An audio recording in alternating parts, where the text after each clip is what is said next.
Vou compartilhar com vocês uma das experiências mais estranhas da minha vida.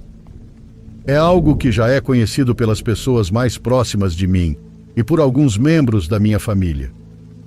Tudo aconteceu quando eu tinha 9 anos e nos envolvemos em um acidente muito grave perto de Feira de Santana, na Bahia. Eu estava dormindo nos braços de uma tia que tinha apenas 16 anos. Mais atrás, no mesmo ônibus, viajavam outros tios meus. De repente, em algum trecho da estrada, o ônibus sofreu um acidente gravíssimo. Ele capotou e saiu da pista. Acordei sentindo muita dor enquanto um paramédico me atendia. Eu já estava do lado de fora do ônibus e não fazia ideia de como havia ido parar ali. Ao meu redor, só via sofrimento. Vi pessoas que haviam morrido. Por algum motivo eu perguntava pela minha mãe, mesmo sabendo que ela nem estava viajando conosco naquele ônibus. Naquele momento, eu não conseguia explicar com quem estava viajando e também não carregava nenhum documento que pudesse me identificar. Então me colocaram em uma ambulância junto com outra pessoa que aparentemente havia saído ilesa. Mais tarde entendi que o hospital do povoado mais próximo estava ficando lotado com todos os feridos em estado grave. Por isso me levariam para uma clínica bem pequena em outro lugar a poucos quilômetros dali. Quando chegamos, o lugar parecia mais uma mercearia pelo tamanho do que uma clínica. Levou alguns minutos até que um médico, que aparentava estar dormindo, saísse para abrir a porta. Pelo visto, eles quase nunca atendiam emergências naquele lugar. O médico examinou primeiro o homem que estava na ambulância comigo. Pouco depois, uma viatura passou para buscá-lo e ele foi embora, pois queria voltar ao local do acidente. Depois foi a minha vez. O médico me examinou e quando lhe contaram como eu havia sido encontrado, ficou surpreso por eu ter sofrido apenas ferimentos leves. Um policial que chegou quase ao mesmo tempo que nós perguntou meu nome e quis saber com quem eu estava viajando. Disse que encontraria minha família e pediu que eu tentasse descansar. O médico permaneceu comigo por mais alguns minutos e depois me levou até um quarto. Disse que a única coisa que podia me oferecer era uma das macas para que eu dormisse até que alguém viesse me buscar. Sem dizer nada, subi na maca que ficava ao lado da porta e ele fechou o quarto. Pelo jeito, não acendeu a luz para não acordar uma mulher que estava dormindo no fundo do quarto, 2 macas distante da minha. Eu estava muito assustado. Tinha medo pelo que pudesse ter acontecido com minha família. Mas logo deixei de pensar em mim, porque a mulher começou a chorar. Fiquei com pena de perguntar o que ela tinha. Ela apenas chorava. Com a pouca luz que entrava pelo corredor, consegui vê-la de costas, encolhida em posição fetal usando um avental azul de hospital. Eu já estava quase pegando no sono quando ouvi uma conversa no corredor. Por algum motivo, aquilo fez a mulher chorar ainda mais alto, quase como se quisesse que alguém a escutasse. A conversa terminou, mas ela continuou chorando. Eu já havia me virado para a parede, mas continuei preocupado com ela. Então me virei novamente e vi que ela estava sentada na cama. Estava escuro, mas eu conseguia distinguir sua silhueta sem dificuldade. Ela virou a cabeça na minha direção. Por alguma razão, senti vergonha de que ela percebesse que eu estava olhando enquanto chorava. Fechei os olhos imediatamente e fingi que estava dormindo. Então ouvi quando ela desceu da cama. Logo depois escutei seus pés descalços correndo até a maca ao meu lado. A maca chegou até a ranger um pouco quando ela subiu e se deitou nela. Sua respiração estava muito perto de mim. Em seguida, ela voltou a chorar. Chorava tão perto que parecia estar a poucos centímetros do meu rosto. As macas nem eram tão próximas uma da outra, mas era exatamente essa a sensação que eu tinha. Depois ela se virou. Ouvi a maca se mover e percebi que agora estava de costas para mim. Abri os olhos por um instante. Ela estava ali, deitada de costas. Eu só conseguia ver seus cabelos longos ondulados e o avental azul do hospital. Foi então que seu choro ficou cada vez mais intenso, acompanhado de gemidos de dor. Perguntei se ela estava bem, mas ela não respondeu. Lá fora ouvi novamente duas pessoas conversando. Me levantei e saí para o corredor para pedir ajuda. Pensei que talvez fossem médicos, mas não encontrei ninguém. Caminhei um pouco até chegar à recepção. Estava completamente vazia. Voltei e segui até o fim do corredor. Ali havia uma porta de madeira entreaberta. De dentro vinham sons de ronco. Abri a porta e acendi a luz. O médico estava dormindo em uma pequena poltrona. Ele parou de roncar assim que percebeu que o quarto havia sido iluminado. Virou-se para mim e perguntou se estava tudo bem. A senhora não para de chorar. Parece que está sentindo muita dor. Eu disse. Ele se levantou, pegou o cobertor com o qual estava coberto e me acompanhou de volta até a sala das macas.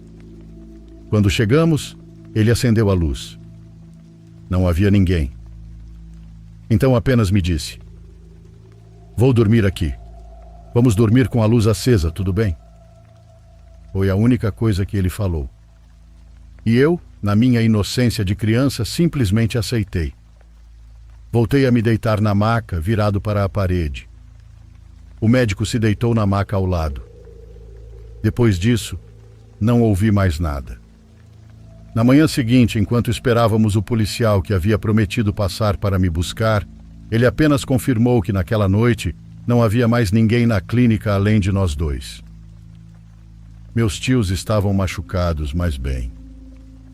Minha tia mais nova foi quem sofreu os ferimentos mais graves, porque havia me protegido durante o acidente. Mas graças a Deus, ela também se recuperou rapidamente.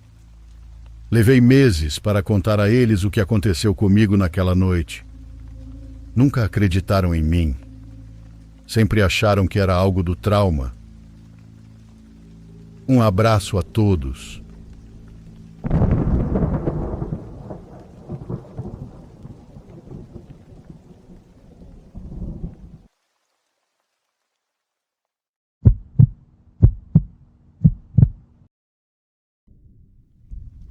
Muito boa noite a todos que estão ouvindo. Vou contar uma história que aconteceu comigo em uma noite de chuva. Eu estava no sítio do meu sogro e, quando já estava ficando tarde, me preparava para voltar ao meu povoado. Antes de sair, ele me disse para levar um pouco de pasto para os meus animais, porque ele tinha de sobra. A chuva começava a cair e eu quis me apressar, já que as estradas de terra não ficam nada boas nessas condições. Eram por volta das 10 da noite, mas o céu estava tão encoberto que parecia muito mais tarde. Talvez por causa da chuva, a estrada estava completamente deserta. Alguns quilômetros depois, entre um povoado e outro, vi um senhorzinho caminhando pelo acostamento. Usava um chapéu muito velho, uma calça remendada e uma camisa desbotada. Andava bem devagar, como alguém que acabara de passar o dia inteiro trabalhando. O mais curioso era que ele vinha cantando. Reduzi a velocidade quando me aproximei dele. Apesar da garoa, fazia calor, então eu estava com as janelas abertas. Mal conseguia distinguir a melodia entre o barulho do motor e da chuva, mas era um canto bonito, como o de alguém que percorre aquela estrada a vida inteira. Emparelhei a caminhonete com ele e perguntei: "Boa noite, senhor. Para onde está indo?" Sem parar de caminhar, ele respondeu com toda a naturalidade: "Para o povoado logo ali na frente." Então eu disse para ele subir na caminhonete que eu o deixaria lá. O senhor apenas sorriu. Não abriu a porta do passageiro. Vi quando ele contornou a caminhonete e, alguns segundos depois, senti que havia se acomodado na parte de trás, ao lado do pasto que eu levava na carroceria. Imaginei que ele não tivesse querido sentar na frente porque estava molhado e não queria sujar o banco. Continuei dirigindo. De vez em quando ainda conseguia ouvir que ele continuava cantando baixinho, quase como se estivesse cantarolando para si mesmo. Não sei explicar o motivo, mas ouvir aquela música me transmitia uma enorme tranquilidade. Fazia eu sentir que ele estava confortável ali atrás. Assim seguimos por vários quilômetros. A chuva continuava caindo com a mesma calma e a estrada permanecia completamente vazia. Eu dirigia sem pressa, pensando que em poucos minutos chegaríamos ao povoado onde o Senhor havia dito que morava. Na entrada da cidade havia um poste alto iluminando aquele trecho da estrada. No exato instante em que passei sob aquela luz, o canto parou. Simplesmente foi interrompido no meio de uma palavra. Um arrepio percorreu meu corpo. Olhei imediatamente pelo retrovisor, esperando ver o Senhor sentado entre os fardos de pasto, mas não havia ninguém. Pensei que talvez ele tivesse se deitado ou se movido para algum canto da carroceria. Então encostei a caminhonete na mesma hora e desci com a lanterna do celular. Revirei toda a carga. Afastei o pasto de um lado para o outro. Ele não estava mais lá. O que mais me deixou desconcertado foi que eu nunca havia parado a caminhonete. Também não ouvi ninguém saltar da carroceria, muito menos uma pessoa daquela idade. Era simplesmente impossível que ele tivesse descido sem que eu percebesse. Naquela mesma noite contei o que havia acontecido aos tios da minha esposa, que moravam naquele lugar a vida toda. Eu esperava que eles dissessem que provavelmente o senhor havia pulado da caminhonete enquanto eu dirigia, ou que aquilo fosse comum por ali.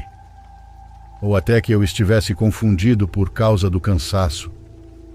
Qualquer explicação serviria. Mas em vez disso, o tio dela me perguntou exatamente em que trecho da estrada eu havia dado carona ao velho. Quando respondi, ele apenas disse: "Naquele trecho sempre aparecem pessoas caminhando." A tia e os primos reagiram como se aquilo não fosse nada extraordinário. Um deles até comentou: "Enquanto eles aceitarem a carona e não tentarem fazer você parar no meio do caminho, não há com o que se preocupar." Segundo eles, o melhor era simplesmente seguir viagem e deixá-los descer onde quisessem, mesmo que você nunca os visse sair da caminhonete. Até hoje, quando estou pensando e volto a ouvir aquela canção em minha mente, sinto um medo estranho. Acho que é normal depois de passar por algo desse tipo, né?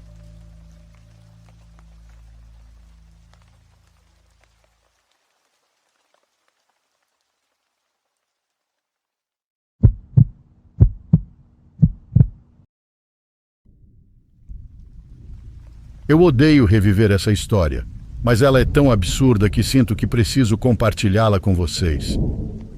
No ano passado, consegui uma folga de 1,5 semanas no trabalho, então resolvi viajar de volta para minha cidade natal para visitar meus pais. Eu trabalho na Carolina do Sul, mas minha família ainda mora em Massachusetts. Nós imigramos para os Estados Unidos em 2015. Bom, não é exatamente ali do lado, mas ainda assim é uma viagem tranquila de carro. Meus pais já são idosos e estão aposentados. Eles quase não saem de casa porque meu pai machucou as costas quando ainda estava trabalhando. Minha ideia genial foi dirigir durante toda a madrugada e fazer uma surpresa para eles logo pela manhã. A única pessoa para quem contei que estava indo foi meu irmão, só para que alguém soubesse. Normalmente eu odeio dirigir à noite, mas percebi que essa viagem específica fica muito mais fácil durante a madrugada. Quase não há trânsito, então eu posso colocar alguma coisa para ouvir e seguir viagem com tranquilidade. A parte que eu menos gosto do trajeto é quando preciso atravessar a Pensilvânia. Sem querer desrespeitar o pessoal de lá, mas aquele estado parece que nunca acaba. É só montanha e estrada cheia de curvas. E para piorar, toda vez que passo por lá parece que encontro uma neblina tão densa que tenho a sensação de estar dirigindo através de uma parede branca sem fim. Dessa vez não foi diferente. Eu estava segurando o volante com toda a força, completamente tenso, quando encontrei uma placa indicando um desvio. Aparentemente havia acontecido um acidente e todo o trânsito estava sendo redirecionado para fora da rodovia. Continuei dirigindo por um bom tempo, mas comecei a sentir que estava completamente perdido. Só existia uma estrada escura, coberta por neblina. Não havia qualquer sinal de vida ao redor. Como se não bastasse, meu celular estava sem sinal, então eu nem podia usar o GPS para descobrir onde estava ou para onde estava indo. Já fazia horas que eu tinha saído da Carolina do Sul e o cansaço estava me vencendo. Eu procurava desesperadamente um posto de gasolina ou pelo menos uma área de descanso. Só precisava fechar os olhos por alguns minutos, mas não me sentia seguro fazendo isso no acostamento daquela estrada completamente deserta. Dirigir por tanto tempo em meio à neblina, mantendo toda a atenção redobrada, começou a me deixar extremamente sonolento. Sem perceber, comecei a cochilar por puro esgotamento. Eu deveria ter parado o carro no instante em que minha cabeça começou a pender para frente, mas achei que conseguiria aguentar mais um pouco. Não consegui. Fechei os olhos por um segundo a mais do que deveria e perdi completamente o controle do carro. Girei o volante bruscamente, mas já era tarde demais.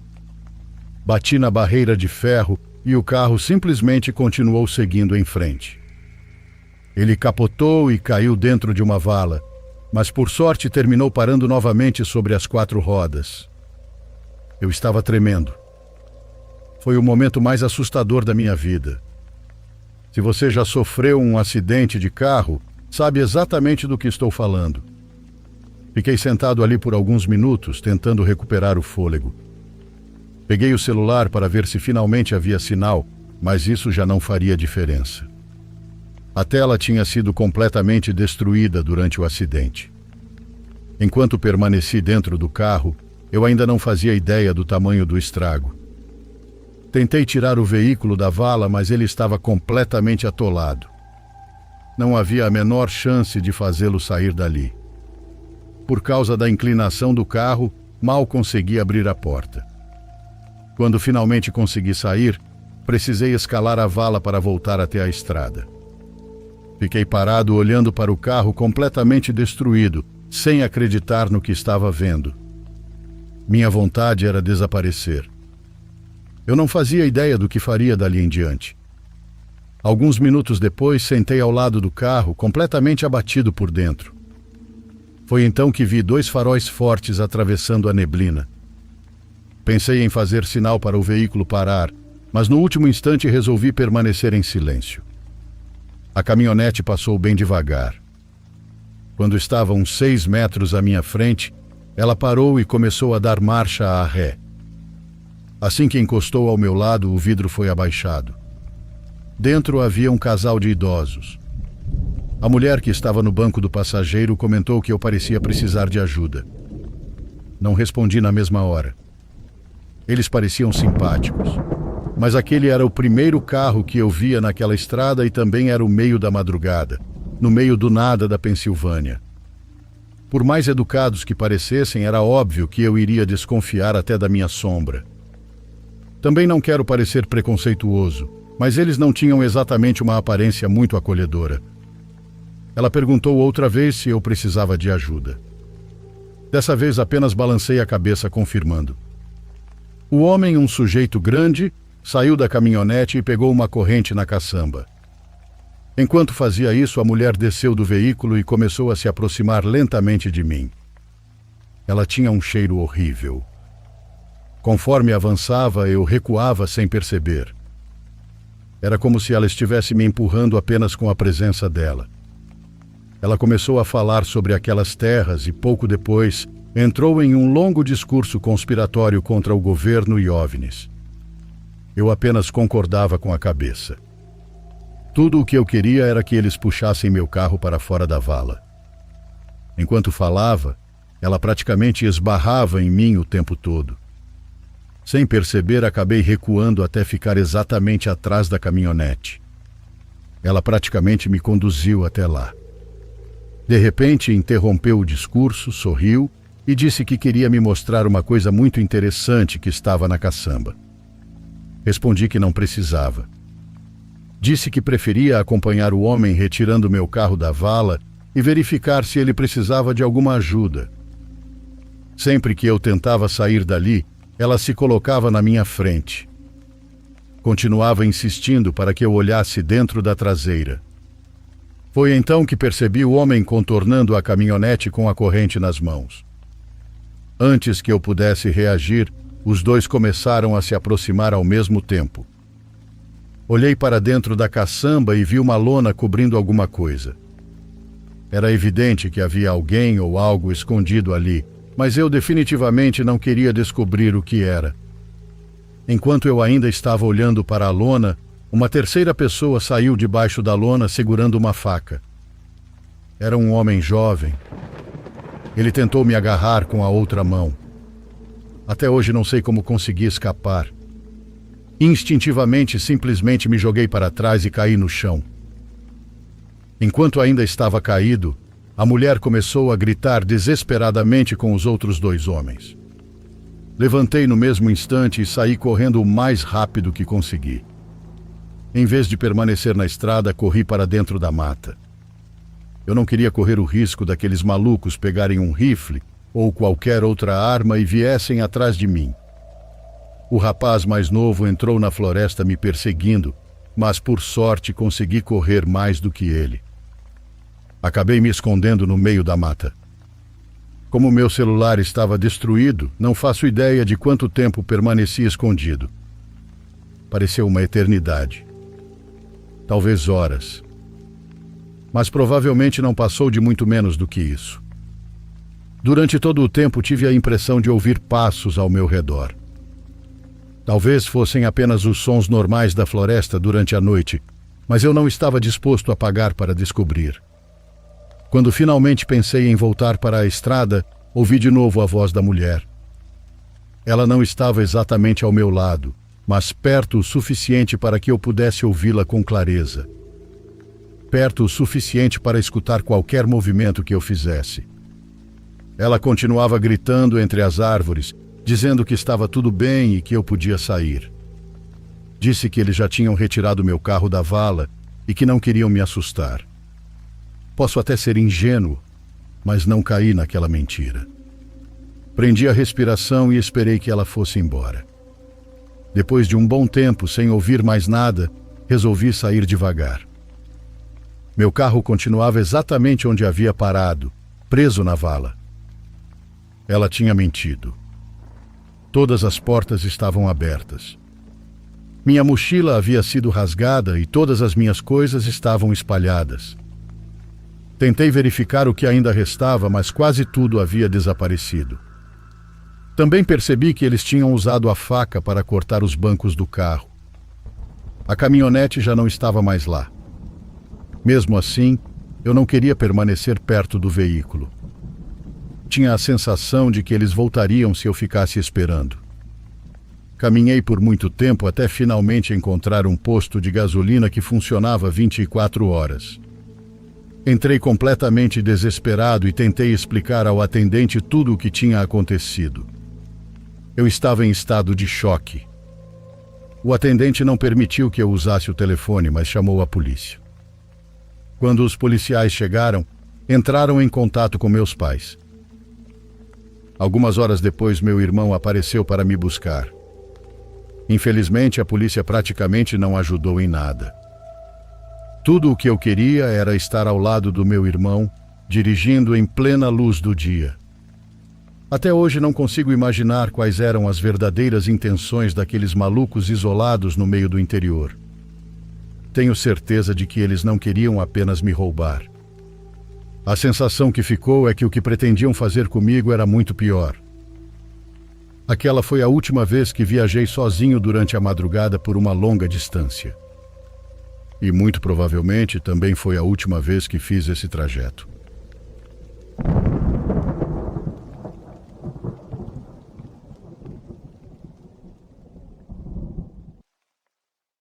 Por favor, curta e se inscreva se você estiver gostando.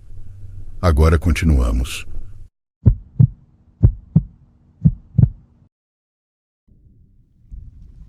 Não sou de enrolar muito, então espero ir direto ao ponto. Bom, hoje tenho 70 anos, mas isso aconteceu quando eu estava prestes a completar 20. Naquela época, eu vivia com minha família perto de Santa Maria do Suaçuí, em um sítio que ficava mais acima da cidade. Para subir ou descer, eu passava a cavalo por uma casa que ficava quase na entrada. Era uma das últimas antes de pegar o caminho para a mata fechada. Aquela casa era de um primo meu. Ele já tinha se mudado para a cidade fazia cerca de 1 ano, mas meus tios continuavam morando lá.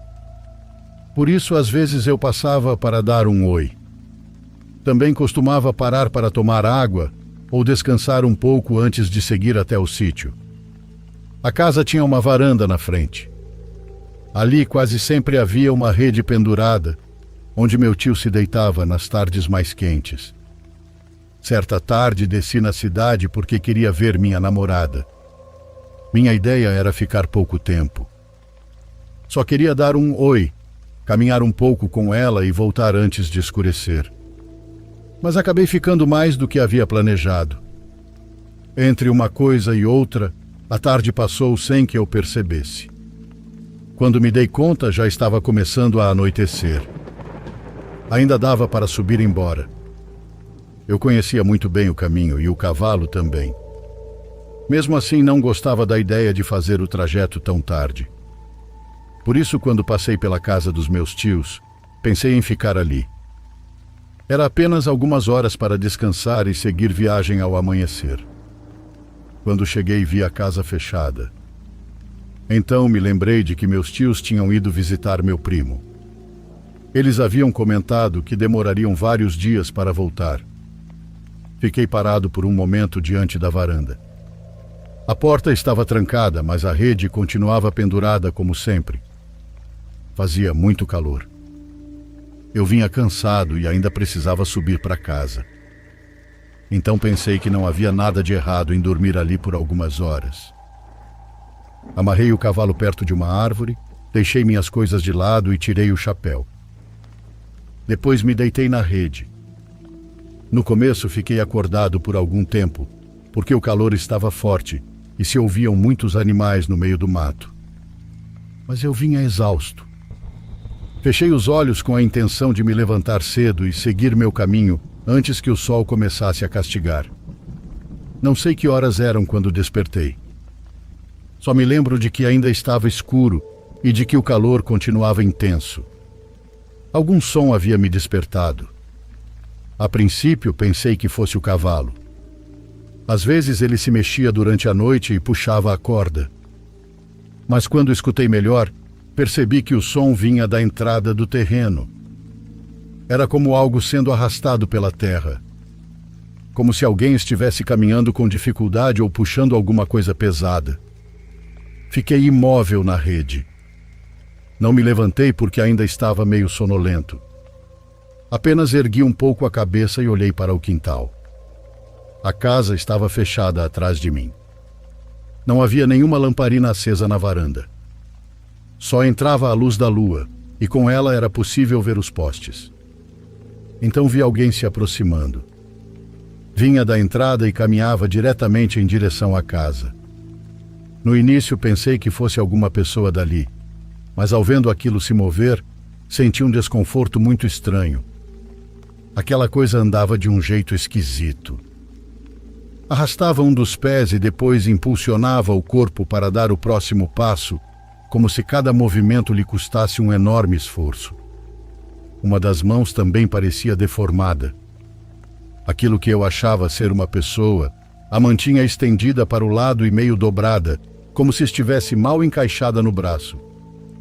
Foi isso que me fez pensar que talvez fosse uma pessoa machucada. Peguei minha lanterna e apontei em sua direção. A luz não era muito forte, mas me permitiu ver melhor. Era uma mulher idosa. Calculo que tivesse uns 70 anos ou talvez até mais. Vestia roupas escuras, entre o preto e um verde já desbotado. Trazia um chale sobre os ombros, embora fosse possível ver sua cabeça.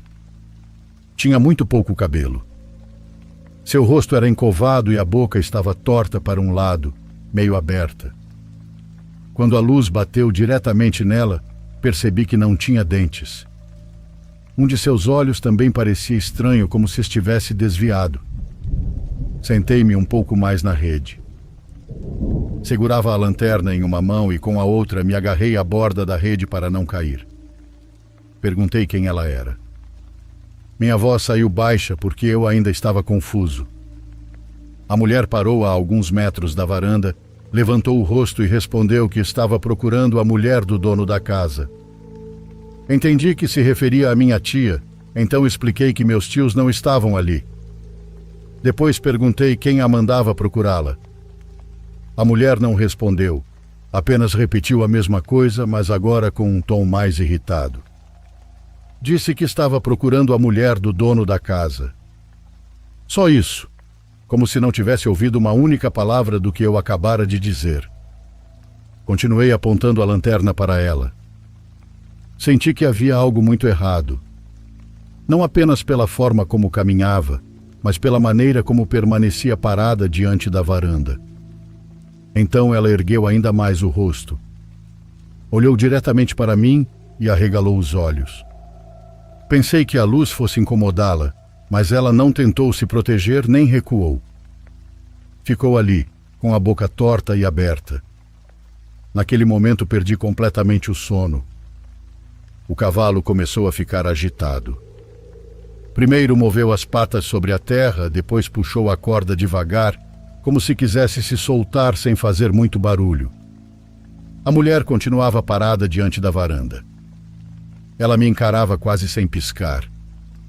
Então deu mais um passo em minha direção. Arrastou o pé pelo chão e voltou a impulsionar o corpo. A mão torta se moveu bem devagar. Parecia uma parte do corpo que não lhe obedecia. Pedi que fosse embora. Expliquei que a casa estava fechada. Ela não respondeu. Continuou me olhando. Passaram-se vários segundos e eu sequer conseguia ouvir sua respiração. Estava diante da varanda de uma forma estranhamente tranquila. Então ela tentou sorrir. Sua boca se entortou ainda mais. Como não tinha dentes, aquela expressão ficou horrível. Depois falou com uma voz mais suave. Perguntou se eu poderia acompanhá-la até a cidade.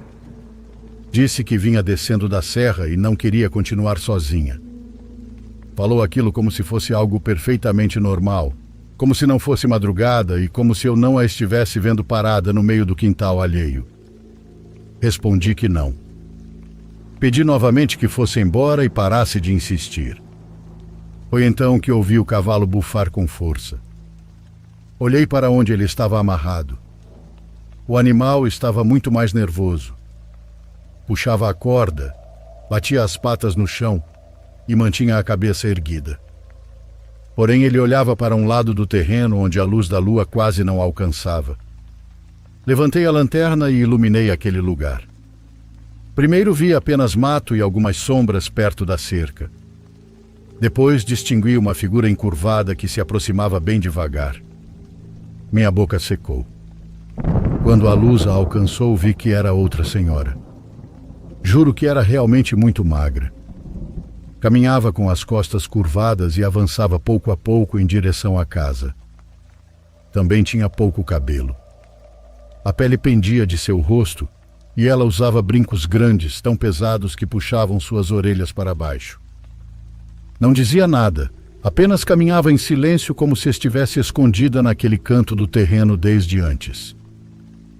Olhei para a primeira mulher e depois para a segunda. A primeira continuava diante da varanda, a outra vinha se aproximando por um dos lados. Não pensei muito. Levantei-me e gritei para que fossem embora de uma vez. A primeira mulher deixou de sorrir. Abaixou um pouco o rosto, mas seus olhos continuaram fixos em mim. A segunda parou perto do cavalo. O animal puxou a corda com mais força e começou a se mover de lado. Senti que a qualquer momento ele se machucaria ou conseguiria se soltar. Pensei comigo mesmo que eram apenas duas senhoras idosas. Por mais estranhas que parecessem, ainda eram duas mulheres velhas. Peguei minhas coisas como pude. Comecei a contornar o terreno para me aproximar do cavalo sem passar tão perto delas.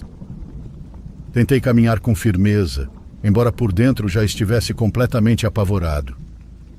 Porém, a mulher que estava mais próxima da casa avançou correndo em minha direção. Disparei em direção à cerca de arame. Senti o corpo inteiro gelar. Segundos antes, aquela coisa mal conseguia andar, e de repente vinha atrás de mim com uma velocidade que não era normal para ela. Olhei para trás enquanto corria e consegui ver sua sombra me perseguindo pelo quintal. Também vi a outra mulher vindo atrás. A velha encurvada já não caminhava devagar. As duas se moviam muito mais rápido do que antes. Cheguei perto da cerca e vi algumas tábuas encostadas. Eram daquelas usadas para tampar buracos ou sustentar partes do curral. Peguei uma delas como pude. A segurei com as duas mãos e comecei a agitá-la diante de mim para que não se aproximassem. A primeira mulher chegou mais perto. Gritei para que não se aproximasse, mas ela não parou. Apenas se abaixou um pouco, como se estivesse calculando o momento de se lançar sobre mim. A outra já estava chegando por um dos lados. Senti que, se permanecesse ali, acabaria cercado pelas duas. Então fiz a única coisa que me veio à cabeça. Atirei a tábua contra a primeira e aproveitei o instante para pular a cerca. Rasguei a roupa no arame e caí de mau jeito do outro lado, mas mesmo assim me levantei rapidamente e corri em direção às árvores. Quando olhei para trás, vi aquela coisa tentando atravessar a cerca. Não sei se a pulou ou se passou entre os arames. Não fiquei para ver. Só vi seu corpo se movendo sobre a cerca de uma maneira muito estranha. Depois me enfiei entre as árvores e continuei correndo. Apaguei a lanterna para não mostrar para onde estava indo. Fiquei na mais completa escuridão, mas preferi correr assim. Sentia que se mantivesse a luz acesa, elas me seguiriam com mais facilidade. Não sei quanto tempo passou. Talvez apenas alguns minutos, mas para mim pareceram eternos. Minhas pernas já não respondiam direito. O ar entrava quente nos meus pulmões. Depois de algum tempo, comecei a distinguir algumas casas mais adiante. Foi então que me atrevi a olhar para trás. Vi apenas a subida, as árvores e a escuridão ao redor. Aproximei-me de uma casa onde morava um conhecido de meus pais. Era um senhor que vivia sozinho havia anos, desde que sua esposa faleceu. Bati à porta várias vezes. No começo não gritei, porque tinha medo de fazer muito barulho e atrair aquelas coisas. O homem demorou a abrir. Quando finalmente apareceu, não escancarou a porta, apenas espiou por uma pequena fresta. A luz da varanda estava acesa, e dali ele me observava com muita desconfiança. Pareceu reconhecer minha voz. Mesmo assim, não me deixou entrar. Fez perguntas muito específicas. Perguntou de onde eu vinha, com quem eu morava e quais eram meus sobrenomes. Aquilo me deixou confuso, porque ele me conhecia. Além disso, a luz da varanda iluminava diretamente meu rosto. Depois entendi que ele não fazia aquilo apenas por desconfiança. Queria ter certeza de que eu era realmente eu. Quando viu que eu estava assustado e respondi tudo corretamente, abriu mais a porta. Então, perguntou o que havia acontecido. Contei tudo como pude. Expliquei que duas mulheres estranhas estavam me seguindo desde a casa de meus tios. O senhor ficou sério. Nem sequer duvidou. Disse imediatamente: "São bruxas." Falou aquilo como se já estivesse esperando ouvir algo parecido. Depois me contou que naquela região vinham sendo ouvidos ruídos estranhos nos últimos dias. Também garantiu que 4 de suas galinhas haviam desaparecido. Não era a primeira vez que algo assim acontecia por aqueles lados. O homem jurava ter visto bolas de fogo perto de um morro. Eu não sabia o que pensar. Até aquela noite eu só tinha ouvido histórias desse tipo como causos de gente mais velha. O senhor me convidou para entrar. Trancou bem a porta e colocou uma barra de madeira por dentro. Pediu que eu ficasse ali até amanhecer. Quando olhei o relógio, vi que eram cerca de 2 da manhã. Pedi ao homem que me acompanhasse para buscar meu cavalo, mas ele se recusou. Disse que àquela hora não sairia de casa nem a pau. Também não quis voltar sozinho, então permaneci naquela casa até começar a clarear. Não dormi nada. Cada som lá fora me fazia erguer a cabeça. O senhor também ficava escutando, embora tentasse parecer tranquilo. Quando amanheceu, nós 2 fomos até a casa de meus tios. O cavalo continuava amarrado. Não havia se soltado, mas estava extremamente agitado. A corda estava totalmente esticada e ele havia pisoteado toda a terra ao redor do poste. Quando tentei me aproximar, ele se moveu de lado e levantou a cabeça. Não deixava ninguém tocá-lo. Era meu cavalo e me conhecia, mas naquela manhã não queria que ninguém se aproximasse. Quando cheguei em casa, contei aos meus pais o que havia acontecido.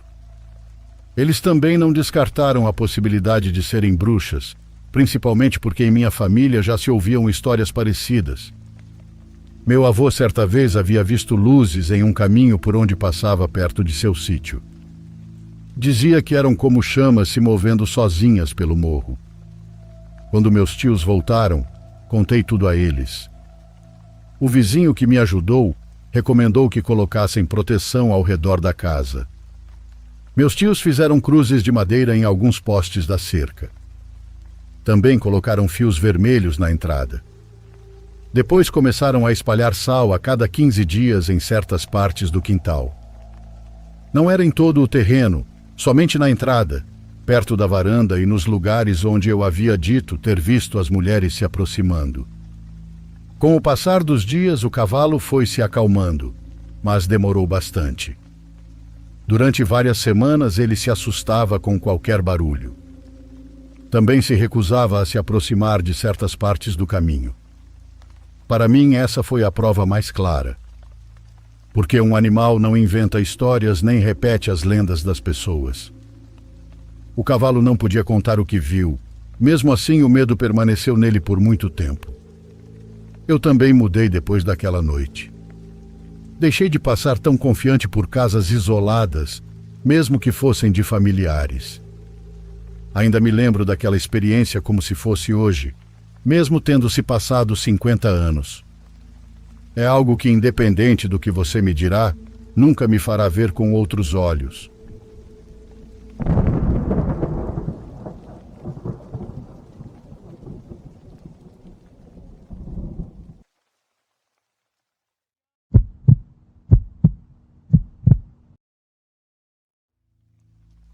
Olá, comunidade. Meu nome é Alessandra, e o que vou contar aconteceu justamente no aniversário da minha mãe, no ano passado. Resolvi presenteá-la com um fim de semana em algumas cabanas, aqui no interior de São Paulo. Era um lugar muito bonito, cercado por uma floresta, que também oferecia massagens e uma pequena área com banheira de hidromassagem ao ar livre. Como o horário de check-out era bem cedo, perguntei se poderíamos sair um pouco mais tarde, para que ela pudesse aproveitar tudo sem pressa. Eles aceitaram sem cobrar nada por ser aniversário dela. Acabamos ficando até o fim da tarde. Quando finalmente fomos embora, já estava escurecendo. Era uma época do ano em que pouco depois das 5 da tarde, o sol praticamente desaparecia. Ainda precisávamos percorrer um trecho antes de entrar na rodovia principal.